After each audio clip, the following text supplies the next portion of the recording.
ரூபாய் அறிவிச்சோன்னா தலைவர் பழனிசாமி என்ன சொன்னார் தெரியுமா? அதெல்லாம் கொடுக்க முடியாது. 1000 ரூபாய் எல்லா பெண்களுக்கு கொடுக்க முடியுமா?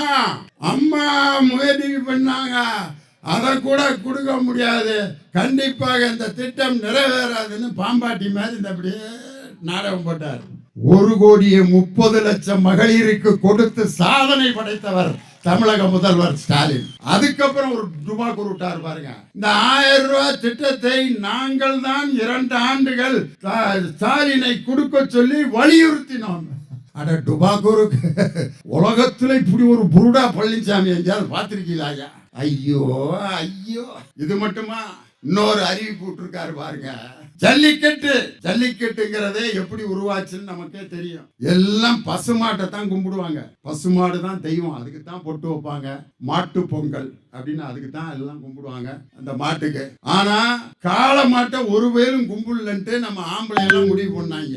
பசுமாட்டையே கும்பிடுறாங்க.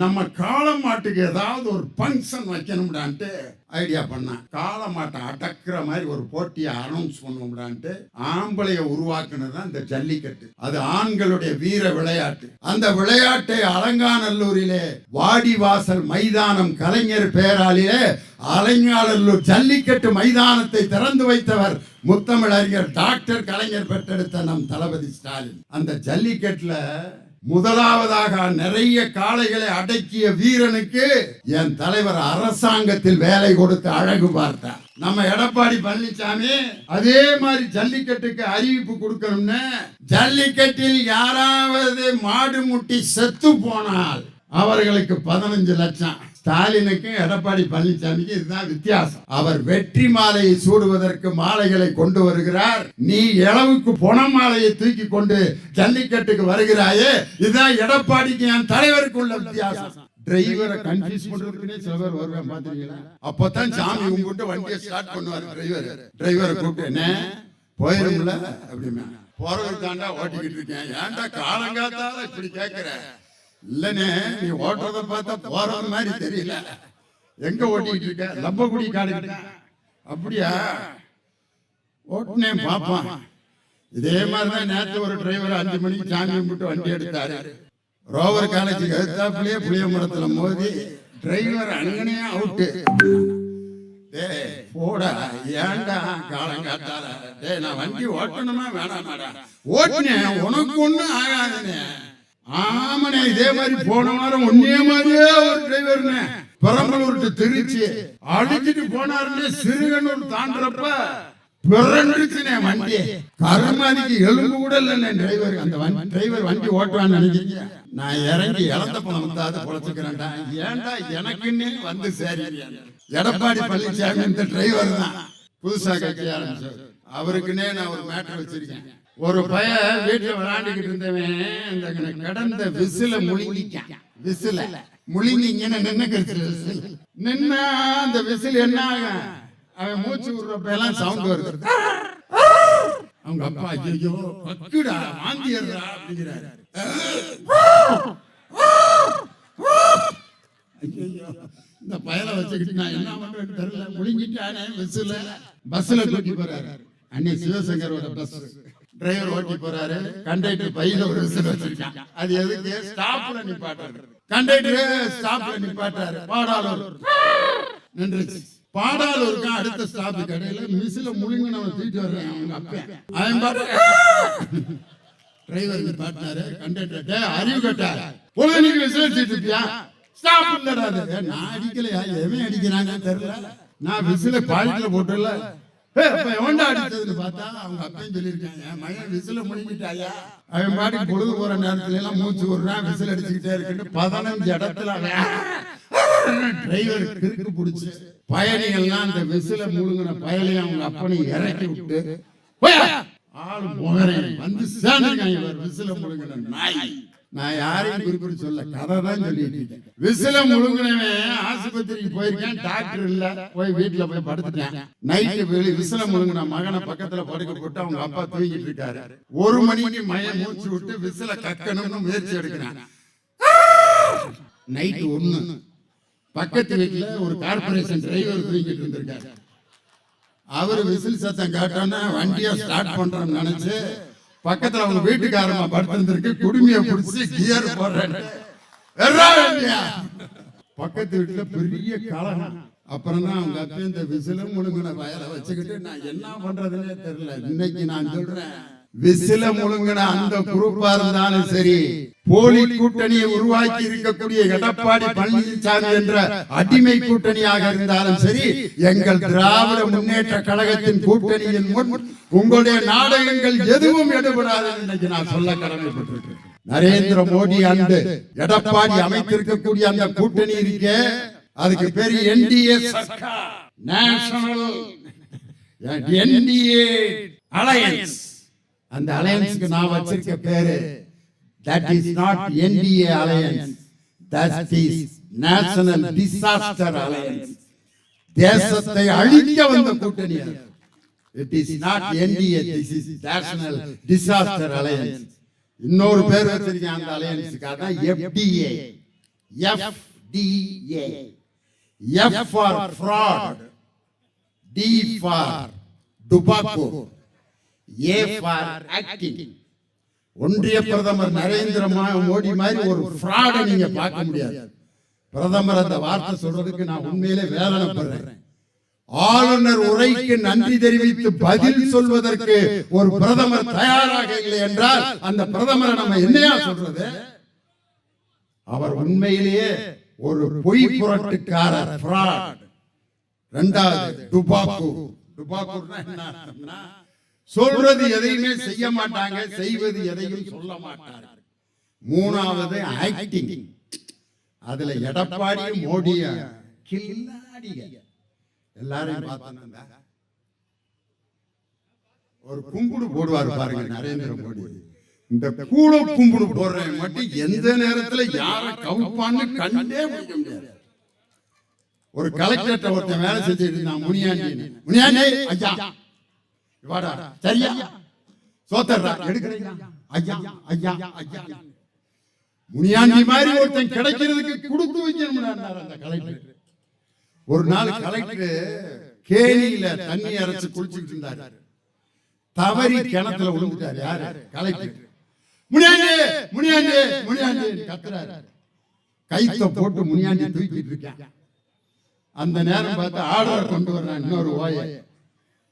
கலெக்டரை மாத்திட்டாங்கடா வேற மாவட்டத்துக்கு.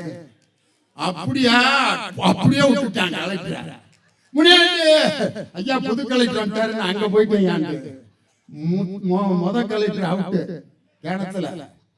இந்த முனியாண்டி மாதிரி தான் கூட கும்பிடு போட்டு மக்களை ஏமாற்றுகிற ஒன்றிய பிரதமர்.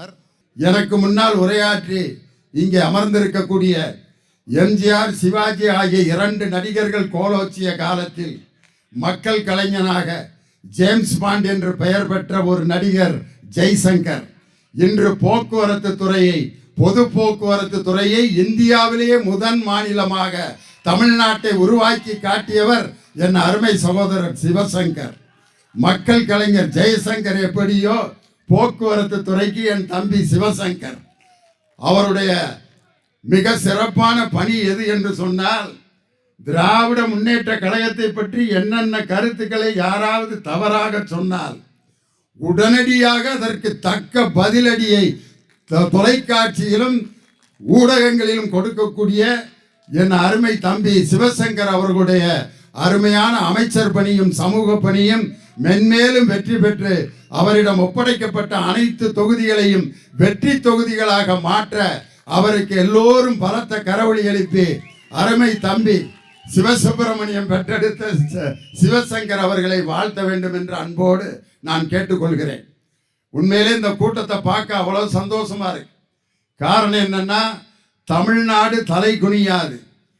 தமிழ்நாடு யாருக்கு தலை குனியாது என்று சொன்னால், பாசிச பாஜகவுக்கு தமிழ்நாடு தலை குனியாது. அதிகார அத்துமீறல் செய்யும் ஆளுநர் RN ரவிக்கு தலை குனியாது. தமிழை நெருக்கடி செய்யும் இந்திய ஆதிக்கத்திற்கு தலை குனியாது. அடிமைத்தனத்தை நேசிக்கின்ற எந்த கூட்டணிக்கும் எங்கள் தமிழ்நாடு தலை குனியாது என்று தன் காலிலும் யாரும் விழக்கூடாது, நானும் யார் காலிலும் விழமாட்டேன் என்ற தன்மானத்தின் சிங்கமாக இருக்கின்ற நம் தளபதி முத்துவேல் கருணாநிதி ஸ்டாலின் என்ற தலைவருடைய அறைகூவலுக்கிணங்க இன்று 6வது தொகுதியில் என்னுடைய பொதுக்கூட்டம்.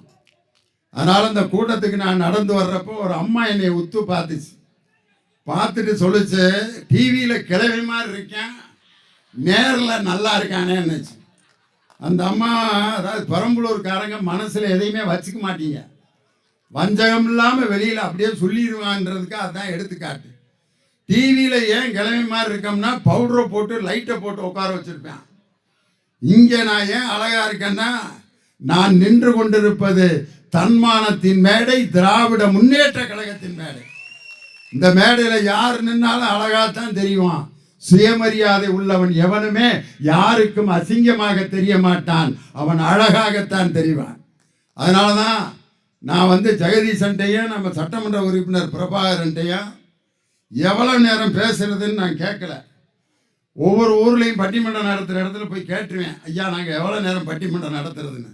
ஒரு ஊரில் போய் கேட்டேன், அதுக்கு ஒரு வரலாற்று சிறப்புமிக்க பதில் சொன்னேன். நீங்கள் எவ்வளோ நேரம் வேணாலும் பேசுங்க லியோனி, நாங்கள் 10 நிமிஷத்துக்கு மேலே உட்காந்துருக்க மாட்டோம் அப்படின்னா. அதுக்கு ஏன்டா என்னை திண்டுக்கல்லேருந்து கூட்டி வந்தீங்க? அந்த ஊர் முழுவதும் ஸ்பீக்கர் கட்டியிருக்கோம்னே, எல்லாம் வீட்டில் படுத்துக்கிட்டே கேட்டுக்கிட்டு இருப்பாங்க, நீ மேடை போட்டு பேசிட்டு வீட்டுக்கு பா. இவனுங்கெல்லாம் வீட்டில் படுத்துக்கிட்டே கேட்டுக்கிட்டு இருப்பாங்களாம். நான் வெறும் நாற்காலியை பார்த்து பேசுறதுக்கு எடப்பாடி பழனிசாமியா இல்லை ஒன்றிய பிரதமர் நரேந்திர மோடியா? லட்சம் பேர் திரண்டிருந்தாலும் மக்கள் ரசிக்க சிந்திக்க எப்படி பேச வேண்டும் என்று கற்றுக் கொடுத்த முத்தமிழறிஞர் டாக்டர் கலைஞரோட கையை பிடிச்சு மேடைக்கு வந்தவன் திண்டுக்கல் லியோன். எப்படி பேசணும்னு கற்றுக் கொடுத்த தலைவர் முத்தமிழறிஞர் டாக்டர் கலைஞர். எப்படிப்பட்ட தலைவரியா? ரஜினிகாந்த் ஒரு தடவை அவரை பார்க்க வந்திருக்காரு, ஒரு அரசியல் சூழ்நிலை, கிரிட்டிக்கலான சூழ்நிலையில். ரஜினி கோபாலபுரத்தில் பார்த்துட்டு போயிட்டார். பத்திரிகைக்காரங்களாம் தலைவர்கிட்ட, ரஜினி உங்களிடம் என்ன பேசினார் அப்படின்னு ரொம்ப ஆர்வமாக 10-15 பேப்பர் எடுத்துக்கிட்டு ரெடியாக இருக்காங்க 150 மைக்கு முன்னால். ஆனால் ரஜினிகாந்த் என்ன பேசினாருங்கிறத கேட்குறாங்க. தலைவர் பதில், ரஜினிகாந்த் என்னிடம் தமிழில் பேசினார் அப்படின்னாரு.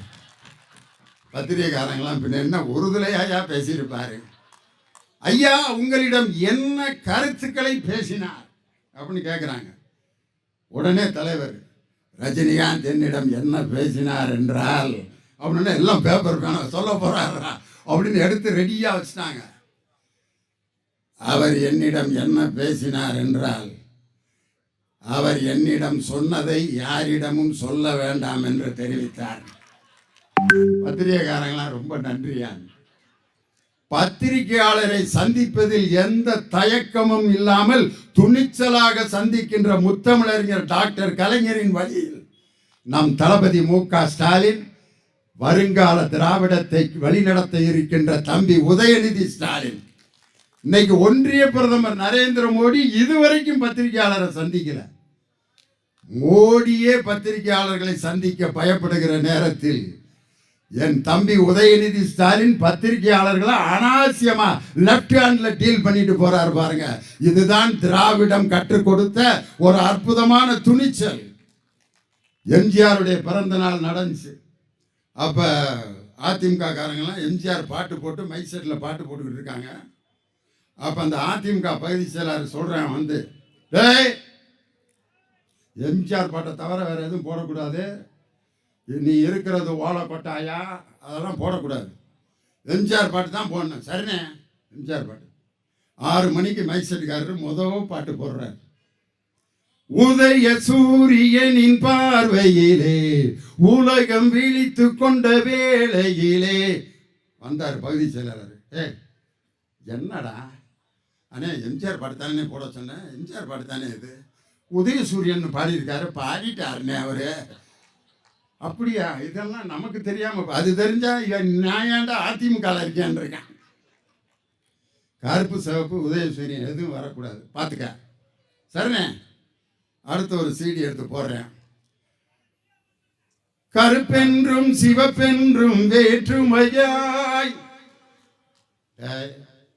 இதையே திட்டம் போட்டு வந்திருக்கா நீ. வேற CD எடுறா, அடியில் இருந்துடுறா. அடியிலேருந்து ஒரு சீடி எடுத்தான். நீ கடவுளை பார்த்தது கிடையாது, அவன் கருப்பா சிவப்பா தெரியாது, இறைவன் ஒருவன் இருக்கின்றான், இந்த ஏழையின் உழைப்பில் சிரிக்கின்றான். எடப்பாடிக்குனே போட்ட வரி, உன்னை பார்த்து இந்த உலகம் சிரிக்கிறது.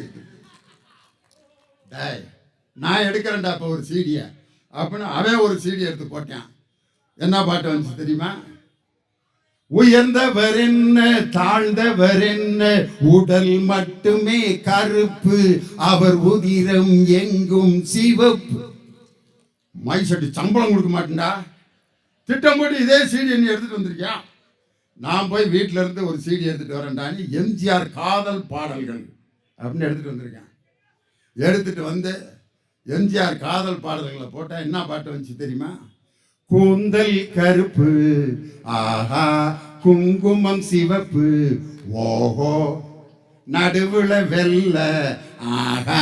இல்லைல, எம்ஜிஆருக்கே தெரிஞ்சு போச்சு கருப்பு சிவப்பும் உதய சூரியனும் தான் நிரந்தரம்னு, அதோட நிறுத்திட்டாரு பாட்டை. கடைசியா எனக்கா ஒரு பாட்டு போடுறா அப்படின்னு சொல்லி நான் எடுத்து போறேன்றால் ஒரு சின்ன பேரை விட்டு ஒரு சீடி எடுத்து போட்டாங்க. என்ன பாட்டு வந்துச்சு தெரியுமா? ஆயிரம் கைகள் மறைத்து நின்றாலும் ஆதவன் மறைவதில்லை, ஆணைகளிட்டே யார் தடுத்தாலும் அலைகடல் ஓய்வதில்லை, ஆடிவா. அம்புடு பேர மொத்தமா வந்து திமுக சேர்ந்தான். நம்ம எம்ஜிஆரையும் கூட பாட்டு பாடியிருக்காரா? எதுக்குடா இந்த கேடுகிட்ட கட்சியில நம்ம இருக்கணும்னு. இன்று நடந்த 3 நாட்களுக்கு முன் நடந்த விருதுநகர் இளைஞரணி மாநாட்டை பார்த்து அனைத்து எதிர்க்கட்சிகளும் வயிற்றிலே புளியை கரைத்ததை போல ஆகிவிட்டது. கிட்டத்தட்ட 1.5 லட்சம் இளைஞர்கள் கூடிய பொறுப்பாளர்களின் கூட்டம், 50 லட்சம் உறுப்பினர்களை இளைஞரணியில் கொண்ட ஒரே கட்சி திராவிட முன்னேற்ற கழகம் என்ற அற்புதமான கட்சி. இளைஞர்களை ஒரு இடத்துல ஒன்று சேர்க்கிறது சாதாரண காரியமா? அந்த வயசு வர்றப்ப அவங்க ஒரு டைப் ஆயிடுவாங்க. சின்ன பயலா இருக்க வரைக்கும் அவங்க அப்பா சொன்ன பேச்செல்லாம் கேட்பான். வாடா, வர்றப்பா, உட்கார்றா, சரிப்பா, படிக்கணும், படிக்கிறப்பா. 9th 10th வரைக்கும் அவங்க அப்பா கண்ட்ரோல்லே இருப்பான். ஒரு 11th 12th வருவேன், லைட்டா முகத்துல மீச வளரும், குரல் உடையும். பார்த்திருக்கீங்களா பையலுக்கு? அப்பா அப்பா அப்படின்னு கூப்பிட்டு இருந்தவன் அப்பா அடிமை. அதுதான் அவங்க அப்பனுக்கு அபாய அறிவிப்பு. மையன் ஒரு லெவலை தாண்டான், இனிமே ஒழுங்கா இரியான்னு அர்த்தம். அதுக்கப்புறம் சில அப்பனுங்க டே வாடாங்க இங்கடா போயிட்டு வர்ற, இதான் வர்றோம்ல பெண்ண அடிமை. டே நான் உங்க ஒப்பாடா, அதுக்கு என்னென்ன செய்ய சொல்ற அப்படின்னா, நீ தான் அப்பான்னு அம்மா இப்போ தான் சொன்னுச்சு, இல்லாட்டி எனக்கு நம்ப மாட்டேன்றா. ஐயோ என்னடா இப்படி பேசுற, அப்பாட்ட இப்படித்தான் பேசுறதா? வாயில தானே பேசுறேன் அப்படிங்கிறேன். அந்த லெவல் வந்தோன்னு ஒரு மாதிரி நெஞ்ச வடப்பேன், யாரோட அட்வைஸையும் கேட்க மாட்டேன். பஸ்ஸில் படியில தான் தொங்குவாங்க. டே உள்ள வந்து உட்காடுறாங்கிறார் ஒரு பெரியவர், அண்ணன் ராஜேந்திர மாதிரி. டே உள்ள வந்து உட்காருங்கடா, வரிசை நீ வந்து தொங்குறியா, வா உனக்கு அதான் கடைசி தொங்கல்மே. நக்கல் கேலி கிண்டல்.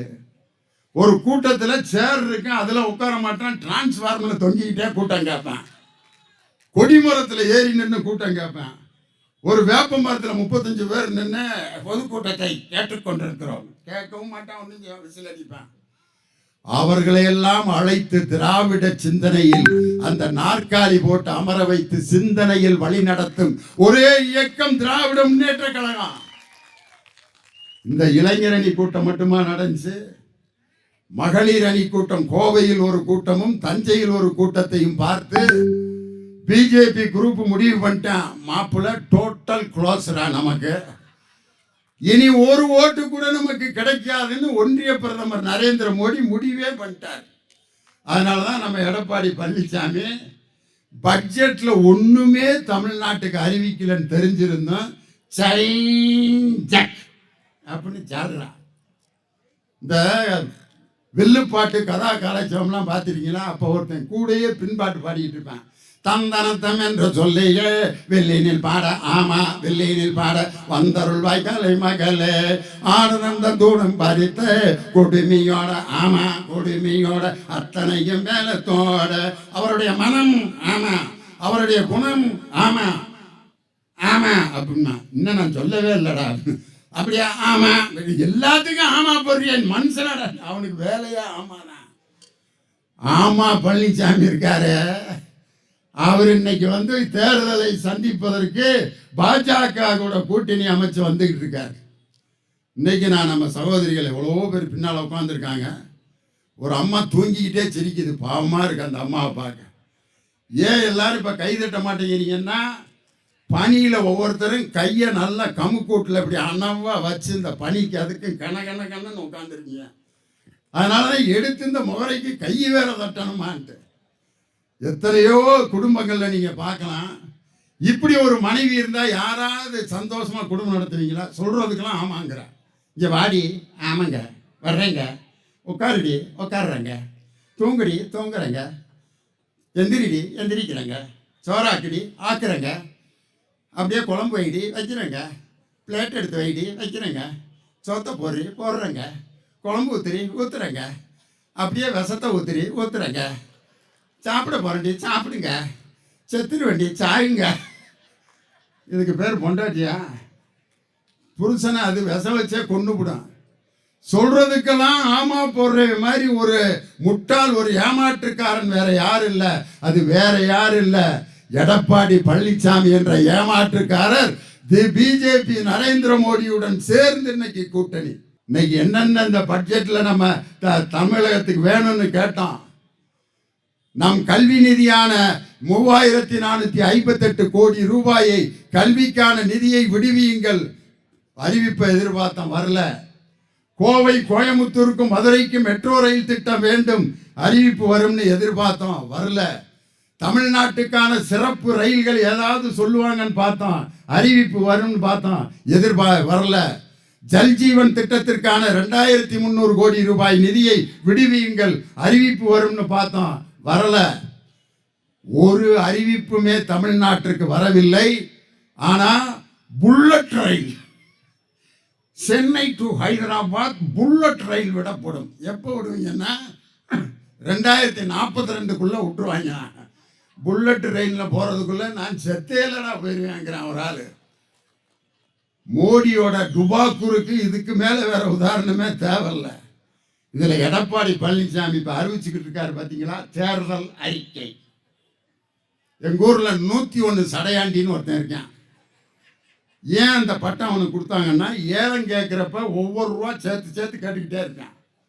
100 ரூபா ஒரு தரம், 100 ரூபா 2 தரம், 100 ரூபா 3, 101 அப்படின்னா. 1000 ரூபா ஒரு தரம், 1000 ரூபா 2 தரம், 1000 ரூபா 1001, 2500 ஒரு தரம், 2500 2 தரம், 2501, 10,000 ரூபாய்க்கு ஏற்றி விட்டுருவான். 10,000 ரூபா ஒரு தரம், 10,000 ரூபா 2 தரம், 10,000 ரூபா 3 தரம் ஒருத்தன் வாங்கிடுவேன். அந்த 10,001 ஓடிடுவேன் வெளியே. இந்த 1 ரூபா வச்சு வச்சு கேட்டு ஓடி போயிடுவேன்.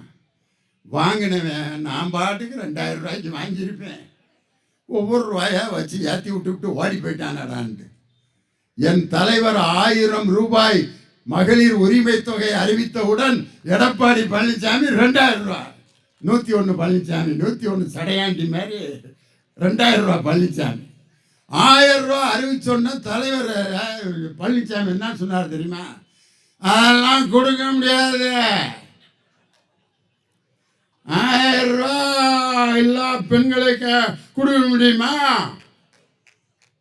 அம்மா முயற்சி பண்ணாங்க, அதை கூட கொடுக்க முடியாது, கண்டிப்பாக இந்த திட்டம் நிறைவேறாதுன்னு பாம்பாட்டி மாதிரி இந்த அப்படியே நாடகம் போட்டார்.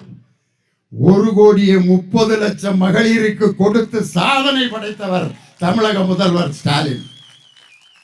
அதுக்கப்புறம் ஒரு டுபாக்கூர் விட்டார் பாருங்க.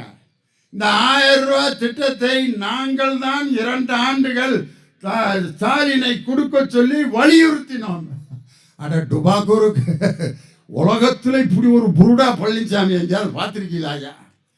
ஐயோ ஐயோ, இது மட்டுமா? இன்னொரு அறிவிப்பு விட்டுருக்காரு பாருங்க.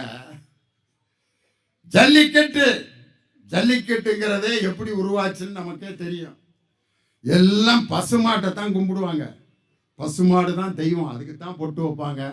மாட்டு பொங்கல் அப்படின்னு அதுக்கு தான் எல்லாம் கும்பிடுவாங்க அந்த மாட்டுக்கு. ஆனால் காளை மாட்டை ஒரு வேலும் கும்பிடலன்ட்டு நம்ம ஆம்பளையெல்லாம் முடிவு பண்ணாங்க. பசுமாட்டையே கும்பிடுறாங்க. நம்ம காளை மாட்டுக்கு ஏதாவது ஒரு ஃபங்க்ஷன் வைக்கணும்டான்ட்டு ஐடியா பண்ணான். காளை மாட்டை அடக்கிற மாதிரி ஒரு போட்டியை அனௌன்ஸ் பண்ணுவோம்டான்ட்டு ஆம்பளையை உருவாக்குனது தான் இந்த ஜல்லிக்கட்டு. அது ஆண்களுடைய வீர விளையாட்டு. அந்த விளையாட்டை அலங்காநல்லூரிலே வாடிவாசல் மைதானம் கலைஞர் பேராலிலே அலங்காநல்லூர் ஜல்லிக்கட்டு மைதானத்தை திறந்து வைத்தவர் முத்தமிழறிஞர் டாக்டர் கலைஞர் பெற்றெடுத்த நம் தளபதி ஸ்டாலின். அந்த ஜல்லிக்கட்டுல முதலாவதாக நிறைய காளைகளை அடக்கிய வீரனுக்கு என் தலைவர் அரசாங்கத்தில் வேலை கொடுத்து அழகு பார்த்தார். நம்ம எடப்பாடி பழனிசாமி அதே மாதிரி ஜல்லிக்கட்டுக்கு அறிவிப்பு கொடுக்கணும்னு, ஜல்லிக்கட்டில் யாராவது மாடு முட்டி செத்து போனால் அவர்களுக்கு 15 லட்சம். ஸ்டாலினுக்கும் எடப்பாடி பழனிசாமிக்கு இதுதான் வித்தியாசம். அவர் வெற்றி மாலையை சூடுவதற்கு மாலைகளை கொண்டு வருகிறார். நீ இளவுக்கு பொண மாலையை தூக்கி கொண்டு ஜல்லிக்கட்டுக்கு வருகிறாயே, இதுதான் எடப்பாடிக்கு என் தலைவருக்கு உள்ள வித்தியாசம். பஸ்ல போயிட்டு இருக்கவன்ட்ட போய் உட்காந்து போயிட்டு இருக்காங்க. டிரைவரை கன்ஃபியூஸ் பண்றதுக்குன்னே சில பேர் வருவாங்க, பாத்துருக்கீங்களா? அப்பதான் சாமி கும்பிட்டு வண்டியை ஸ்டார்ட் பண்ணுவார் டிரைவரை கூப்பிட்டு, என்ன போயிரும்ல அப்படின்னா, போறவருக்கு தாண்டா ஓட்டிக்கிட்டு இருக்கேன், ஏன்டா காலங்காத்தால இப்படி கேட்கிற? இல்லனே, நீ ஓட்டுறத பார்த்தா போறது மாதிரி தெரியல, எங்க ஓட்டிக்கிட்டு இருக்க? லம்பக்குடி காடுகிட்ட. அப்படியா? ஓட்டுனேன் பாப்பான். இதே மாதிரிதான் நேற்று ஒரு டிரைவர் 5 மணிக்கு சாமி கும்பிட்டு வண்டி எடுத்தாரு. ரோவர் காலேஜுக்கு எடுத்தாப்புலயே புளிய மரத்துல மோதி டிரைவர் அங்கனே அவுட்டு. போடா, ஏன்டா காலம் காட்டாத? நான் வண்டி ஓட்டணுமா வேணாமாடா? ஓட்டுனேன், உனக்கு ஒண்ணும் ஆகாதுனே. ஆமாண்ணே, இதே மாதிரி போன வாரம் ஒன்னே மாதிரியே ஒரு டிரைவர்னே பெரம்பலூர் டு திருச்சி அடிச்சுட்டு போனாருன்னு சிறுகனூர் தாண்டறப்ப பிறந்துச்சுனே வண்டி. கருமாதிக்கு எலும்பு கூட இல்லைண்ணே டிரைவர். அந்த டிரைவர் வண்டி ஓட்டுவான்னு நினைக்கிறீங்க? நான் இறங்கி இழந்த பணம் வந்தாது பொழைச்சுக்கிறேன்டா. ஏன்டா எனக்குன்னு வந்து சரி. எடப்பாடி பழனிசாமி இந்த டிரைவர் தான். இதுல நரேந்திர மோடி வந்து இங்க டுபாக்கூர் என்டிஏ सरकार मेरे सपने की रानी कब आएगी तो आए तुम सुल्तानी कब आएगी तो चुरा लिया है तुमने जो दिल को रूप तेरा मस्ताना प्यार मेरा दीवाना झूठ बोले कबवा काटे खोले खबरे सेठरियो. மோடி ஹிந்தியில பேசுறப்ப எடப்பாடி தினகரன் அண்ணன் ஐயா நம்மளை பத்தி தான் பேசிட்டு இருக்காரு. இப்ப நான் ஹிந்தியில பேசுனேன்னு நீங்க எல்லாம் எதுக்கு கை தட்டினீங்க? நான் பேசுறது பூரா மோடி மாதிரியே டுபாக்கூர் தான். மேரே சபுனை की रानी जब आएगी तो आराधना पाठ चुरा लिया है तुमने जो दिल को यादों की बारात पाठ मेरे सपने की रानी कब आएगी तू चुरा लिया है तुमने जो दिल को रूप तेरा मस्ताना. அந்த பாட்டு பாடிட்டு இருந்தேன். இதுல இருக்க வரி எல்லாம் மொத்தமா சேர்த்து அடிச்சு விட்டு நீங்க அன்னை ஹிந்தி பொளக்குறாரு. மோடி இந்த குத்து தான் குத்திக்கிட்டு இருக்காரு. என்டிஏ सरकार will give the government double engine government. ஒண்ணே நம்பால டபுள் இன்ஜினா இழுத்துருவாரா. அப்ப தினகரன் மனசுல என்ன நினைச்சிருப்பாரு? ஏற்கனவே 10 தடவை பிரேக் டவுன் ஆன இன்ஜின் ஆச்சே, இதை கொண்டு போய் இஎம்தலைக்கு பெருசாம்பளத்துக்கு தானடா போட முடியும். அதை டோப் பண்ணி இழுத்துட்டு போவோம் ஒரு வண்டி. அது லைசன்ஸ் இல்லாத டிரைவரை டோப் பண்ணி ஓட்டிட்டு போறான். அதுதான் பாஜக. லைசன்ஸ் இல்லாத டோப் பண்ற இன்ஜின் பாஜக, 10 தடவை பிரேக் டவுன் ஆன தகர டப்பா இன்ஜின் எடப்பாடி பழனிசாமி. இதுக்கு பேரு டபுள் இன்ஜின் சர்க்கார். எங்கள் தங்க தளபதி ஃப்ரெஷ்ஷா இருக்கிற புது என்ஜினியா மக்களை ஏற்றி செல்லும் ஒரு பஸ்ஸுக்கு எப்படி புதுசா எங்க சிவசங்கர் கொண்டு வந்து இறக்கியிருக்கார் பாருங்க, பெஸ்ட் பஸ். அப்படிப்பட்ட இன்ஜின் எங்கள் தளபதியோட இன்ஜின். இன்னொருத்தர் நாங்க டாப் இன்ஜின் புதுசா கட்சி ஆரம்பிச்சார். அவருக்குன்னே நான் ஒரு மேட்டர் வச்சிருக்கேன். ஒரு பையன் வீட்டுல விளையாண்டுக்கிட்டு இருந்தவன் இந்த கடந்த விசில முழுங்கிக்கான். விசில முழுங்கிங்கன்னு நின்ன அந்த விசில் என்ன ஆகும், அவன் மூச்சு விடுறப்ப எல்லாம் சவுண்ட் வருது. அவங்க அப்பா ஐயோ பக்குடா வாந்தியறா அப்படிங்கிறாரு.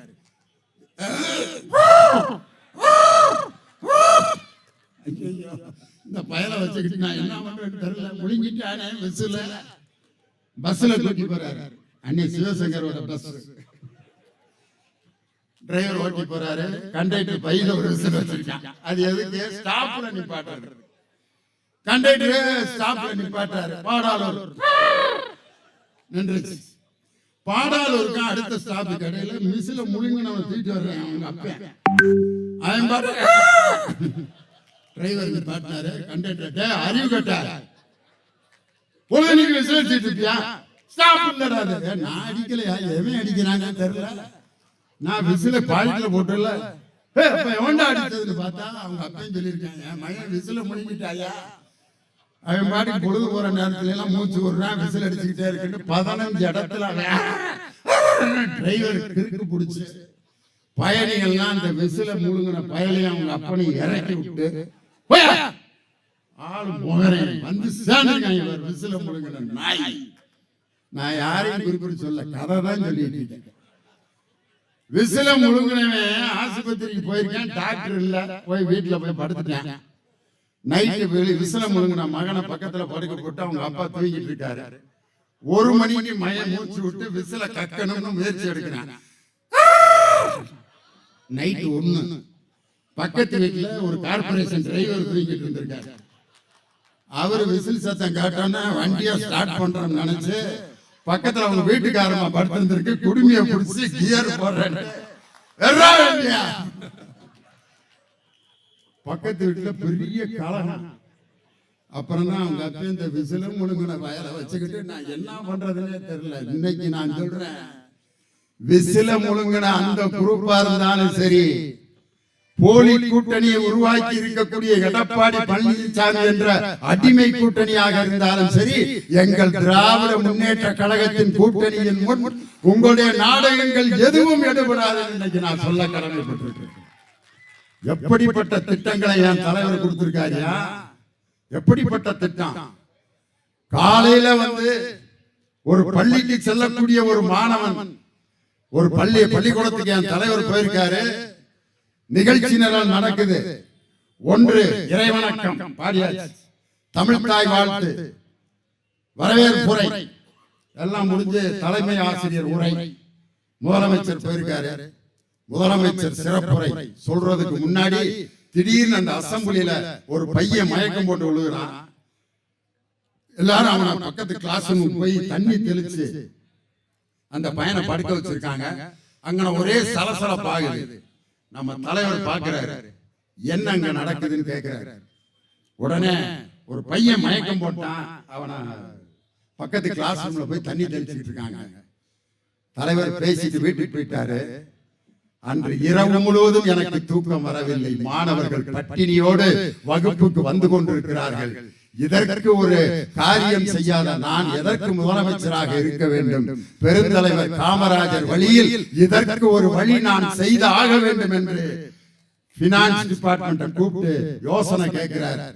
முடியுமா அப்படின்னு கேட்டோன்னு அவர்கள் பட்ஜெட் போட்டு முதல் தவணையாக ஒரு 15 லட்சம் மாணவர்களுக்கு, ஆரம்ப பள்ளி மாணவர்களுக்கு வழங்கலாம் சொல்லி உலகத்திலேயே பள்ளியின் ஆரம்ப பள்ளி மாணவர்களுக்கு காலை உணவு வழங்கிய ஒரே தாய் மாணவர் நம் தமிழக முதல்வர். சோறுங்கிறது சாதாரண விஷயமா? உண்மையிலே அது எவ்வளவு முக்கியமானது தெரியுங்களா? ஒரு பாகவதர் கச்சேரி நடத்திட்டு இருந்தாரு. ஆஹா, ஒரு பாகவதர் பாட்டு பாடுறாரு. கண்கண்ட தெய்வமாய் காட்சியளிப்பது பழனியிலே இன்னொருத்தர் ஜதி சொல்றாரு. தீம் தக்கிட்ட சுனுதா தக்கிட்ட சுனுதா திக்கிட்ட சுனுதா. கச்சேரி ஓடிட்டு இருக்கு. 2.5 மணி நேரம் ஜதி சொல்றேன், மிருதங்க வாசிக்கிறேன். பாகவதற்கு அப்படியே டயர்ட் ஆகுது. அந்த ஜதி சொல்றவனுக்கு பசி பொறுக்க முடியல. அவனும் சீட்டையெல்லாம் கொடுக்குறான். பசிக்கு இது முடியா கச்சேரிய? இல்ல 3.5 மணி நேரம் வாசிக்காம காசு கொடுக்க மாட்டேன்ட்டாங்க.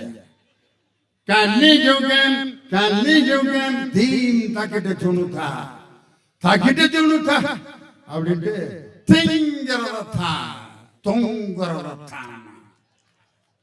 பாகவதர் இப்படி ஒரு ஜதி நம்ம கேள்விப்பட்டதே இல்லையே. திங்கிறதா தொங்குறதாங்கிறான். என்னடா அப்படின்னு பார்த்தா, கச்சேரி நடக்கிற இடத்துக்கு ரைட் சைடுல ஒரு பெட்டி கடையில வாழைப்பழம் தொங்கிட்டு இருக்கு. அதை கேட்கிறேன், தொங்குறதா பசியில திங்கிறதா. உடனே பாகவதர் நன்றி வணக்கம், அதுக்கப்புறம் ஓடி போய் வாழைப்பழத்தை பிச்சு தின்னாலும் தின்றுவான். பசி வந்திட 10 பறந்து போகும் என்று சொல்வார்கள். அப்படி காலையில் வரும் மாணவர்கள் வயிற்று பசியோடு வரக்கூடாது என்பதற்காக காலை சிற்றுண்டி உணவை என்ற திட்டத்தை அறிமுகம் செய்து அந்த திட்டத்தை இன்று 8 மாநிலங்களில் கடைபிடித்துக் கொண்டிருக்கிறார்கள். உலக நாடுகளில் லண்டனிலும் கனடாவிலும் உலகத்திற்கே வழிகாட்டியாக இருக்கக்கூடிய ஒரு தலைவர் நம் தமிழகத்தினுடைய முதலமைச்சர் தளபதி மு.க. Stalin.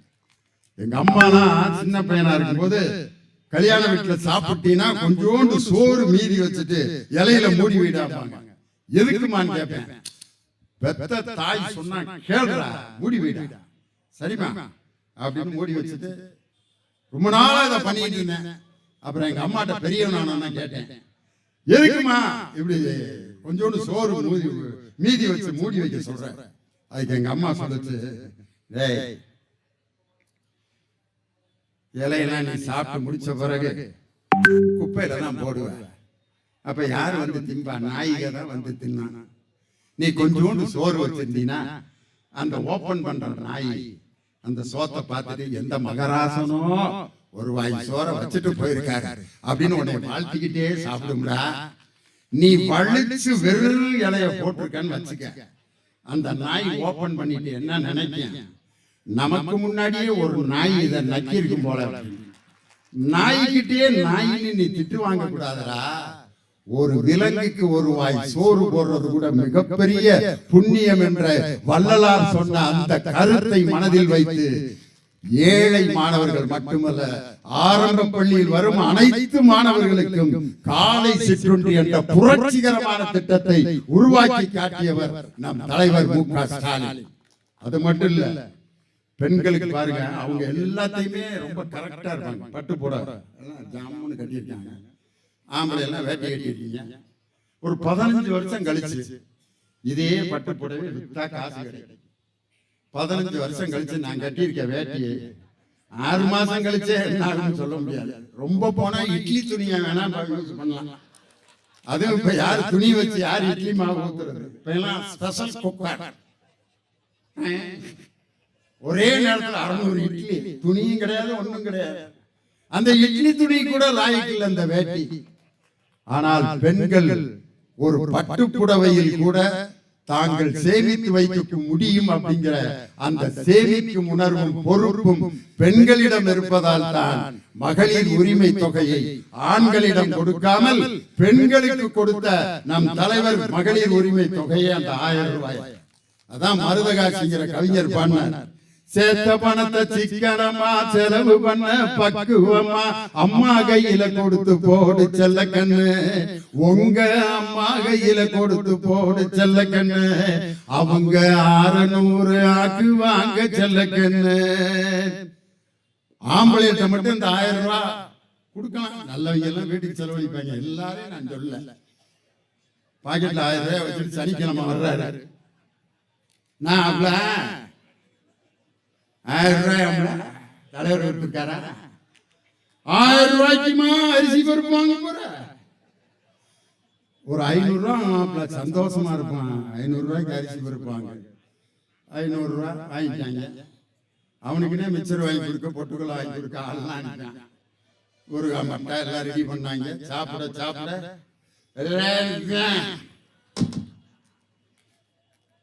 it is not your control. இங்கிலீஷ்லாம் பேசுவாங்க. The Prime Minister Modi is not at all a man.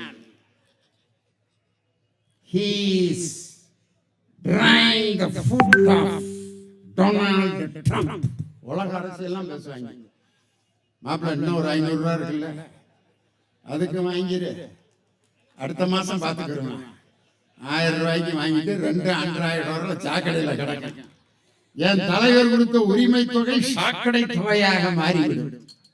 என் சகோதரியின் கையில கொடுத்ததுனால கன்னியாகுமரியில் ஒரு அம்மா சொல்லுது, என் ஒரே பொண்ணு என் புருஷனை இறந்து போயிட்டாரு, என் பொண்ணு பேர்ல மாசம் மாசம் 1000 ரூபாய் நானு பிக்ஸட் டெபாசிட்ல போடுறேன்.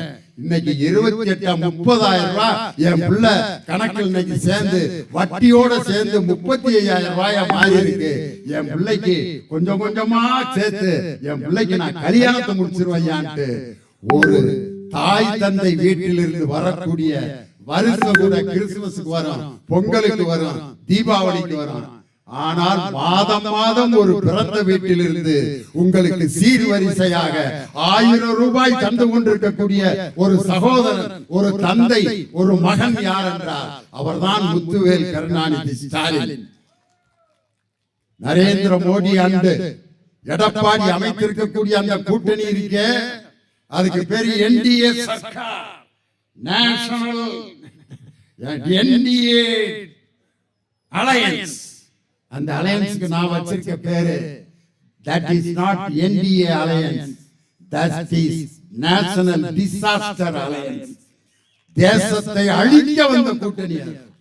it is not NDA, this is national disaster alliance. இன்னொரு பேர் வச்சிருக்கேன் அந்த அலையன்ஸ்க்கு, அதான் FDA.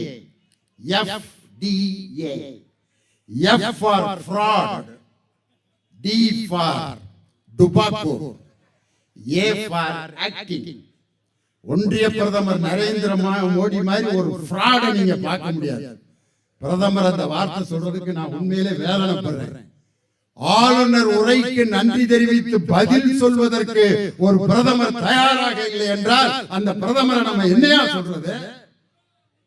அவர் உண்மையிலேயே ஒரு பொய் புரட்டுக்காரர், ஃப்ராட். இரண்டாவது டுபாக்கூ. டுபாக்கூர்னா என்ன அர்த்தம்னா, சொல்றது எதையுமே செய்ய மாட்டாங்க, செய்வது எதையும் சொல்ல மாட்டாங்க. மூணாவது ஆக்டிங். அதுல எடப்பாடி மோடிய கில்லாடிங்க. எல்லாரையும் பார்த்தா ஒரு கும்பிடு போடுவார் பாருங்க நரேந்திர மோடி. இந்த கூட கும்பிடு போடுறேன் மட்டும் எந்த நேரத்துல யார கவுப்பான்னு கண்டே முடிக்க முடியாது. ஒரு கலெக்டர் ஒருத்தன் வேலை செஞ்சுட்டு இருந்தான், முனியாண்டி. முனியாண்டி ஐயா வாடா, சரியா சோத்தர்றா எடுக்கிறீங்க ஐயா ஐயா ஐயா. முனியாண்டி மாதிரி ஒருத்தன் கிடைக்கிறதுக்கு கொடுத்து வைக்கணும் அந்த கலெக்டர். ஒரு நாள் கலெக்டர் கேணியில தண்ணி அரைச்சு குளிச்சுட்டு இருந்தாரு. தவறி கிணத்துல விழுந்துட்டாரு. யாரு? கலெக்டர். முனியாண்டி முனியாண்டி முனியாண்டி கத்துறாரு. கைத்த போட்டு முனியாண்டி தூக்கிட்டு இருக்கான். அந்த நேரம் பார்த்து ஆர்டர் கொண்டு வர்றான் இன்னொரு ஓய. கலெக்டரை மாத்திட்டாங்கடா வேற மாவட்டத்துக்கு. அப்படியா? அப்படியே விட்டுட்டாங்க கலெக்டர். முனியாண்டி ஐயா புது கலெக்டர் வந்துட்டாரு. அங்க போயிட்டு முத கலெக்டர் அவுட்டு கிணத்துல. இந்த முனியாண்டி மாதிரிதான் கூழ கும்பிடு போட்டு மக்களை ஏமாற்றுகிற ஒன்றிய பிரதமர். கீழடி நம் தாய்மடி என்று சொல்கிறார் நம் முதலமைச்சர். காலடிதான் என் தாய்மடி என்று கிடப்பவர் தான் எடப்பாடி பழனிசாமி. கீழடி என் தாய்மடி என்று சொல்லி தமிழரின் நாகரிகத்தை உலகத்திற்கு கொண்டு செல்பவர் தளபதியார்.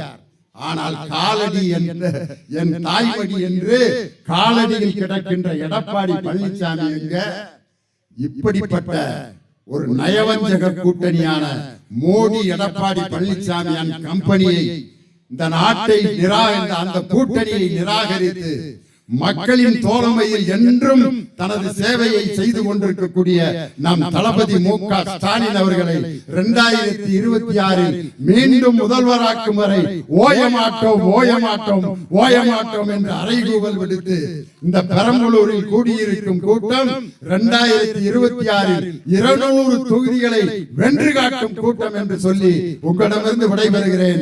நன்றி, வணக்கம். டாக்டர் கலைஞர் திராவிட முன்னேற்ற கழகம், எல்லாம் சத்தமா சொல்லுங்க, திராவிட முன்னேற்ற கழகம், நிரந்தர முதல்வர் தளபதி ஸ்டாலின், இளைய தலைவர் உதயநிதி ஸ்டாலின்.